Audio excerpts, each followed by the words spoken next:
അസ്സലാമു അലൈക്കും വറഹ്മത്തുള്ളാഹി തആല വബറകാതുഹു. പള്ളിയാളി വ്ലോഗിലേക്ക് ഒരിക്കൽ കൂടി എല്ലാവർക്കും സ്വാഗതം. വളരെ സങ്കടകരമായൊരു വാർത്തയാണ് ഇന്നലെ നമ്മൾ അറിഞ്ഞത്. ഇന്ന് 31/1/2025 ഇന്നലെ 30-ാം തീയതി വ്യാഴാഴ്ച പുലർച്ചെ 6 മണിയോടടുത്ത് ദേവേന്ദു എന്ന് പറയുന്ന തിരുവനന്തപുരത്തുകാരി കൊച്ചു കുഞ്ഞിനെ 2.5 വയസ്സ് മാത്രം പ്രായമുള്ള കുഞ്ഞിനെ കിണറ്റിലേക്കെടുത്ത് വലിച്ചെറിയാൻ, അതും സ്വന്തം കുടുംബത്തിൽ നിന്ന് തന്നെ. ഇന്നത്തെ വീഡിയോ ആ വാർത്തയെക്കുറിച്ചാണ്. ഈ വീഡിയോ നിങ്ങൾ മറ്റുള്ളവരിലേക്ക് ഷെയർ ചെയ്ത് കൊടുക്കണം.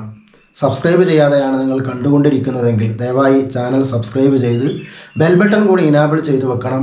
ലൈക്ക് ചെയ്യണം. നിങ്ങളുടെ കമൻറ്റുകൾ കമൻറ്റ് ബോക്സിലൂടെ അറിയിക്കണം. നമുക്ക് വിഷയത്തിലേക്ക് വരാം.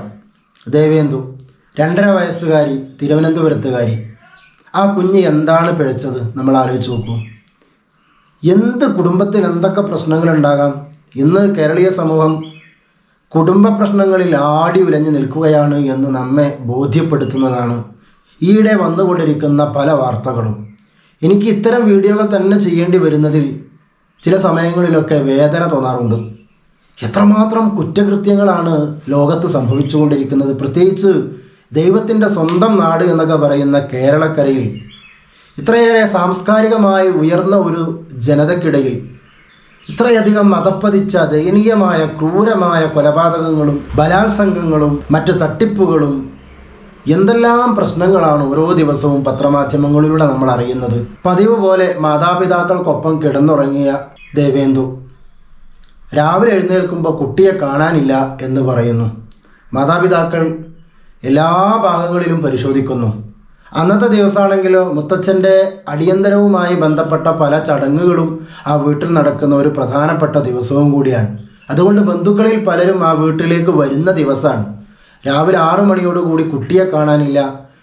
നാട്ടുകാർ 7 മണിയോടുകൂടി അറിഞ്ഞു. നാട്ടുകാരും ബന്ധുക്കളും എല്ലാവരും ചേർന്ന് വീടിൻ്റെ ചുറ്റുഭാഗങ്ങളിലും അന്വേഷിക്കുകയാണ്. ഒടുവിൽ വീട്ടിൻ്റെ അടുത്തുള്ള കിണറ്റിൽ നിന്ന് തന്നെ കുട്ടിയെ കണ്ടെത്തുകയാണ്. കുട്ടിയെ കണ്ടെത്തി പോലീസ് പരിശോധന നടത്തി ചോദ്യം ചെയ്തു. കുട്ടിയുടെ അമ്മയുടെ സഹോദരൻ ഹരികുമാർ കുറ്റം ഏറ്റെടുക്കുന്നു. താനാണ് കൊന്നത് എന്ന് അയാൾ പറയുന്നുണ്ട്.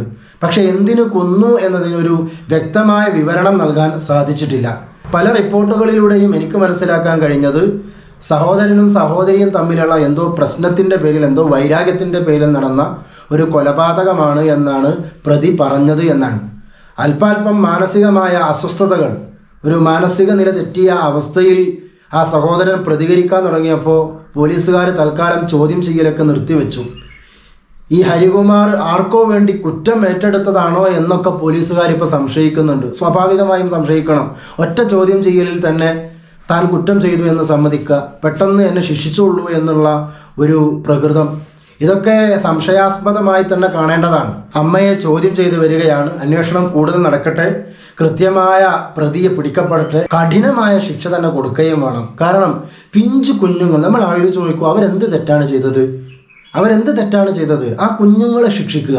എന്തെങ്കിലും കുടുംബപരമായ വഴക്കിൻ്റെ പേരിൽ, അല്ലെങ്കിൽ എന്തെങ്കിലും പ്രശ്നങ്ങളുടെ പേരിൽ ഒന്നും അറിയാത്ത പിഞ്ചു മക്കളെ കൊലപ്പെടുത്തുക എന്ന് പറഞ്ഞാൽ എത്ര ക്രൂരമായിരിക്കും ആ മനസ്സ്. അവരൊക്കെ വെറുതെ വിടാൻ പാടുണ്ടോ? നമ്മുടെ ശിക്ഷയും നമ്മുടെ നിയമവ്യവസ്ഥയൊക്കെ കാണുമ്പോൾ ചിലപ്പോൾ ഭയപ്പെട്ടു പോവാൻ. കേരള പോലീസ് വളരെ വിദഗ്ധമായി ഇത്തരം പ്രതികളൊക്കെ പിടിക്കും. എന്നിട്ട് കുറച്ചു കാലം ജയിലിടും. കുറച്ചു കാലം കഴിഞ്ഞ് അവരെ തിരിച്ച് ജാമ്യത്തിൽ വിടും. അവർ വീണ്ടും കുറ്റകൃത്യം ആവർത്തിക്കും. അതാണല്ലോ ചെന്താമരയുടെ കേസിൽ നമ്മൾ കണ്ടത്. അപ്പോൾ അങ്ങനെയൊക്കെയുള്ളൊരു നിയമവ്യവസ്ഥയൊക്കെയാണ് നമ്മുടെ നിയമവ്യവസ്ഥ. നമ്മുടെ നീതിപീഠം കുറച്ചുകൂടിയൊക്കെ കഠിനമാകേണ്ടിയിരിക്കുന്നു എന്നാണ് ഈ കാലം നമ്മെ ബോധ്യപ്പെടുത്തുന്നത്. എന്തിൻ്റെ പേരിലായാലും പിഞ്ചു കുഞ്ഞുങ്ങളെ കൊല്ലരുത് എന്ന് പരിശുദ്ധ ഖുർആൻ പറഞ്ഞതുകൂടി ഞാനിവിടെ ഈ വിഷയത്തോടൊപ്പം ചേർത്ത് വെക്കുകയാണ്. സൂറത്തുൽ അൻആമിലെ 151-ാമത്തെ ആയത്ത് ഇങ്ങനെ: വലാ തഖ്തുലൂ ഔലാദക്കും മിൻ ഇംലാഖിൻ നഹ്നു നർസുഖുക്കും വ ഇയ്യാഹും. ദാരിദ്ര്യത്തെ ഭയന്ന് നിങ്ങൾ കുഞ്ഞുങ്ങളെ കൊല്ലരുത്.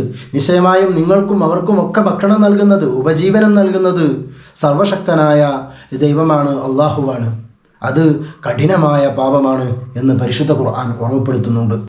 അപ്പോൾ ഇതൊക്കെ ഒരു കഠിനമായ തെറ്റാണെന്ന് മനസ്സിലാക്കി നമ്മളൊക്കെ സ്വയം വിചിന്തനത്തിന് തയ്യാറാവുകയും കുടുംബ ബന്ധങ്ങൾ ശക്തിപ്പെടുത്തുകയും തകരാറിലായിക്കൊണ്ടിരിക്കുന്ന കുടുംബ ബന്ധങ്ങളെ കൂട്ടിയിണക്കാനുള്ള തീവ്രമായ പരിശ്രമത്തിലേക്ക് നമ്മളൊക്കെ എത്തിപ്പെടുകയും വേണം. നാഥൻ അനുഗ്രഹിക്കുമാറാകട്ടെ എന്ന് മാത്രം പ്രാർത്ഥിച്ച് ഈ കൊച്ചു വീഡിയോ നിങ്ങൾക്ക് സമർപ്പിച്ചുകൊണ്ട് ഞാൻ വിട പറയുന്നു. മറ്റൊരു വിഷയമായി വീണ്ടും കാണാം. അസ്സലാമു അലൈക്കും വറഹ്മത്തുള്ളാഹി തആല വബറകാതുഹു.